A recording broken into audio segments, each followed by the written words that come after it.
Hello friends, today we're going to be exploring openness and learning mindset. In 2006, after accumulating several retakes at Makerere University, I dropped out of the university out of frustration that I had spent over 3 years and not yet graduated on the program which I had been enrolled for. My dissertation, my research work and thesis was also being delayed because the supervisor who had been assigned to me was not always available. He wouldn't support me, he never gave me the support I needed, and I was suffering as a result. So I decided to quit, to drop out of the program. It was a big decision, it was a tough decision.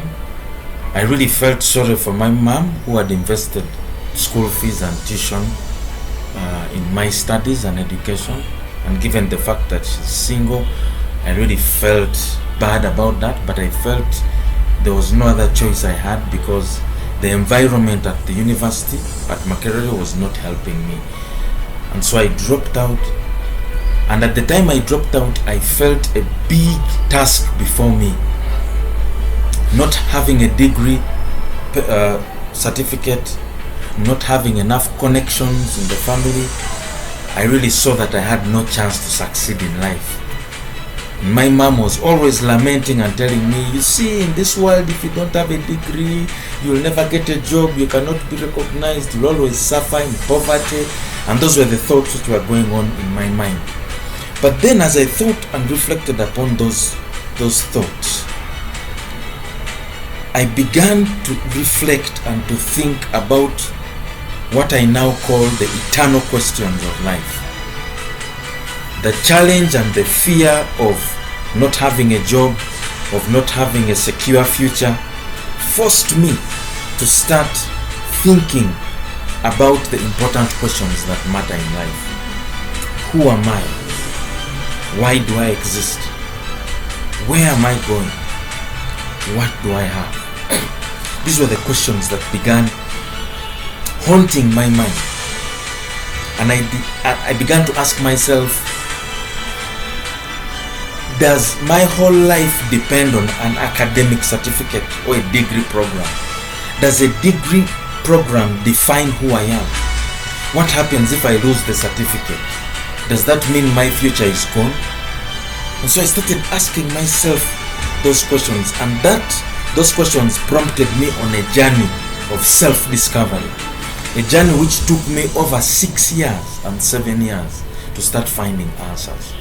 I wanted to know, who am I and why do I exist on this earth? What's my purpose and why do I exist?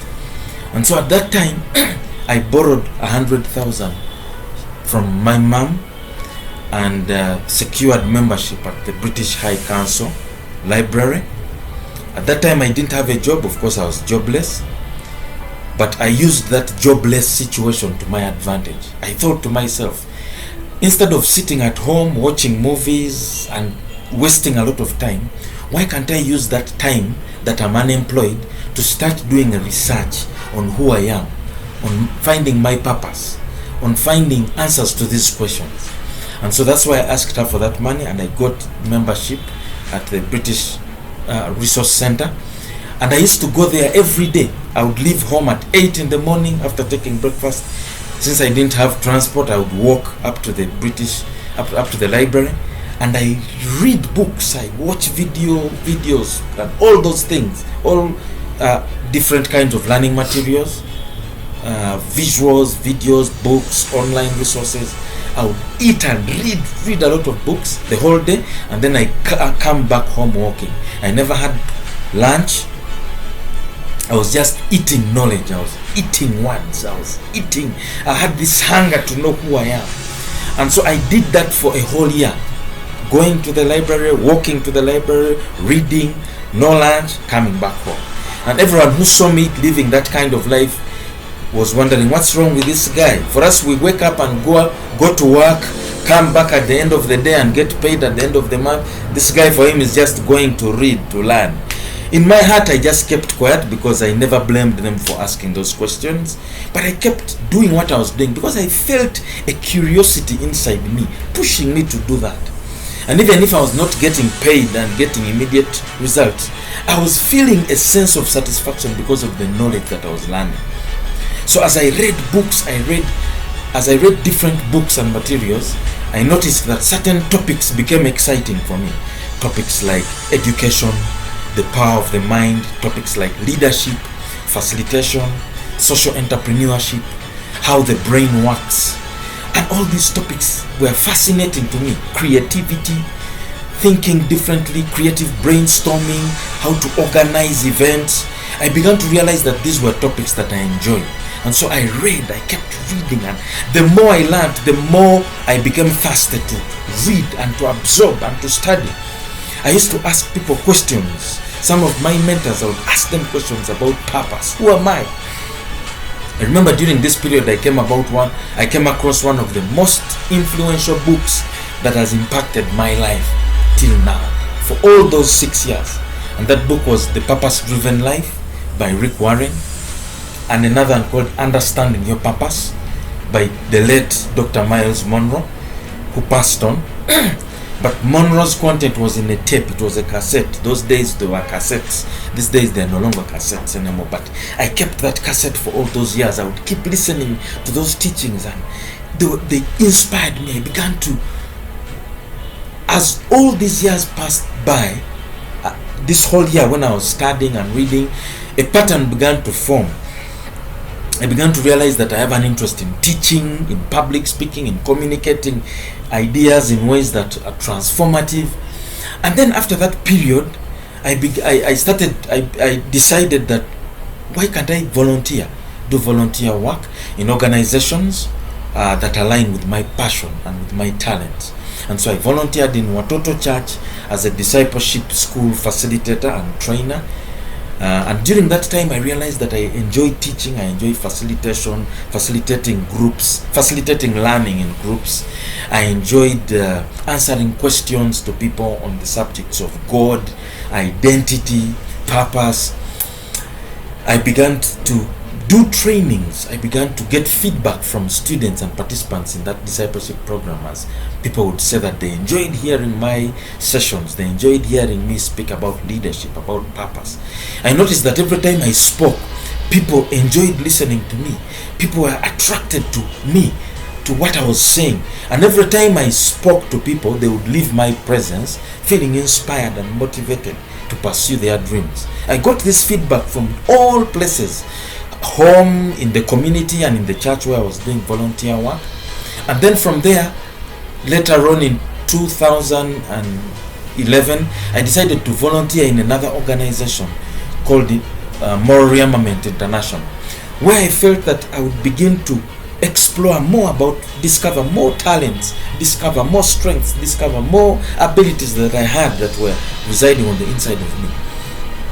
All through this period, I realized that volunteer work is very important. It's an important step in finding your purpose, finding your call. Your purpose will never be found when you're seated doing nothing. No, you have to do something.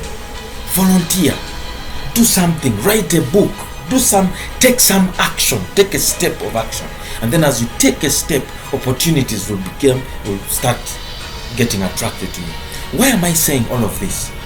I'm saying all of this because who I have become today, understanding my strengths, my abilities, my talents, one of the biggest driving motivators for me to become more self-aware was curiosity. I had this curiosity which was burning in my heart. I was hungry to learn. I was hungry to consume things. And that's what I want to share with you today. This is what I want to encourage you today. That if you want to become the leader that you are meant to be, if you want to become a leader in business, you want to become a leader at your workplace, you want to thrive in your calling, you need to become curious. You need to have an open mindset. Don't despise books. Don't despise material. Don't say this book is not my type. No. Even if a book is of a field that is outside your area of training, read it. You never know, you may learn something new across it. I remember recently last year, I decided to start reading books about architecture. But that's not my field, that's not my training. But as I read books and watched videos about architecture, I began to discover new architecture. I began to use architectural designs and models to design my trainings and workshops in the self-discovery program that I do. I began to mix things. I began to cross-pollinate information to get ideas from the world of the architects, how they think, and then transfer that to the world of education, how I could use that to design a learning program, to design curriculums for students. You see, it's because I was open. Even I began to read books about science, about chemistry, chemical formulas, you see. And all of that, it was curiosity which was driving me. And without curiosity, my friends, you'll never become the leader that you're meant to be. You'll never learn. You will never know. Because let me tell you something. As you become curious, you realize that the more you read or the more you learn, the more you realize how much you don't know. And so I want you to go away with this message, friends. Be curious in life. Explore things. Become like a child. That's why Jesus said that whoever wants to enter into the kingdom has to become a child. You need to become childlike. Start looking at the world with new eyes. Start looking at things as though you've never encountered them, as though you've never heard about them. If you're studying a course, don't go in that program thinking, I already know this. No, go there like a child, like you have a blank mind, like you don't know anything. As you cultivate that openness mindset, I can assure you, you begin to get exposed to wisdom and knowledge and opportunities that you never have encountered before. So thank you so much for hearing my story. If you have enjoyed this, please don't forget to subscribe, to like it, and to share it with your friends.